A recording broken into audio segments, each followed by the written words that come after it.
Hello friends, ఎక్కువగా వినాయక చవితికి పనస పుట్టిక్కలు చేసుకుంటుంటారు. పనస పుట్టిక్కలు చేసుకోవడం వల్ల, పనసాకులో చేసుకోవడం వల్ల కాల్షియం ఉంటుందని ఈ విధంగా శాస్త్రజ్ఞులు చెప్తుంటారు. అయితే మనకి తెలుసుకోవాల్సిన విషయం ఏంటంటే, సాంప్రదాయం అంటే మనకి పిచ్చి. పచ్చగా కనబడతాయి ఆకులు, వాడుకుంటే చాలా బాగుంటుంది, అందంగా ఉంటాయి. సో మనం ఇవాళ పనస పుట్టికల్లో వినాయకునికి కుడుములు చేసి పెట్టుకుందాం. ఈ పుట్టికలు ఎలా కుట్టడమో చూడండి. పనసాకులు మరీ ముదిరివి కాకుండా, మరీ లేతవి కాకుండా ఒకే సైజులో ఉన్నవి సెలెక్ట్ చేసుకోవాలి. ఒక బుట్ట తయారు చేయడానికి ఒకే సైజులో ఉన్నవి సెలెక్ట్ చేసుకోవాలి.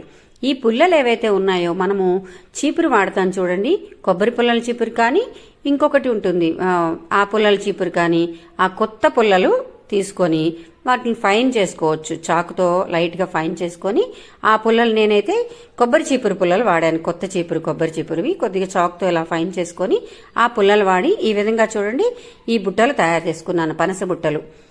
ఈ విధంగా తీసుకోండి. ఆకులు సమానమైన సైజులో ఉండాలి, ఈజీగా చేసుకోవచ్చు.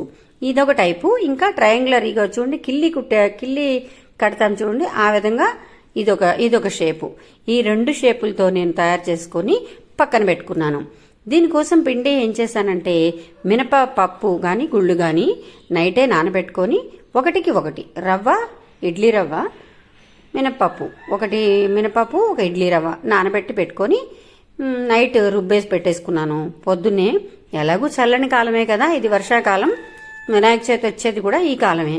సరే, పొద్దున్నే చక్కగా అందులో కొద్దిగా సాల్ట్ వేసి, కొద్దిగా సాల్ట్ కూడా వేసేసి బాగా కలిపేసి, ఇడ్లీ పిండిలాగే సేమ్ కలిపేసి, ఇంకా ఈ కుడుములన్నీ రెడీ చేసుకున్నాను కదా బుట్టలు, ఈ బుట్టలన్నీ మరొకసారి కడుక్కున్నాను. ఎందుకంటే మనం చేతులతో చేసాం కదా, వాటిని కడిగేసి ఒక గిన్నె తీసుకున్నాను.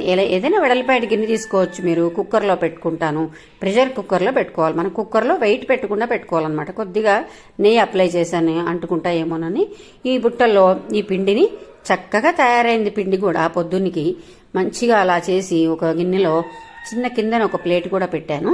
అందులో ఈ బుట్టల్లో ఈ రుబ్బు ఉంది కదా, ఇడ్లీ పిండి రుబ్బు, ఈ పుట్టిక్కల కోసం తయారు చేసుకునే, పనస పుట్టిక్కల కోసం తయారు చేసుకున్న పిండిని అందులో వేసి చక్కగా అన్ని అలా చక్కగా ఒకటి పక్కన ఒకటి ఎలా నిల్చోబెట్టాను. అసలు ఏమీ కావండి, లీక్ అయిపోతాయనే ఇది కూడా పెట్టుకోకండి.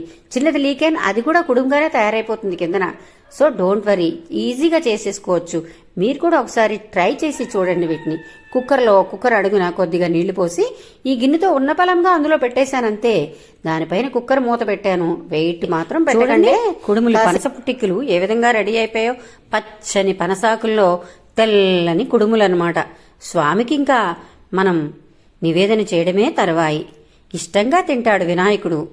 కుడుములంటే, నూనె లేని పదార్థాలంటే, ఆవిరి పెట్టిన పదార్థాలంటే ఆ వినాయకుడికి ఎంత ప్రీతికరమో. మరి కుడుములు నివేదన చేసి భగవంతుని ప్రార్థిద్దామా? మీరు కూడా ట్రై చేయండి.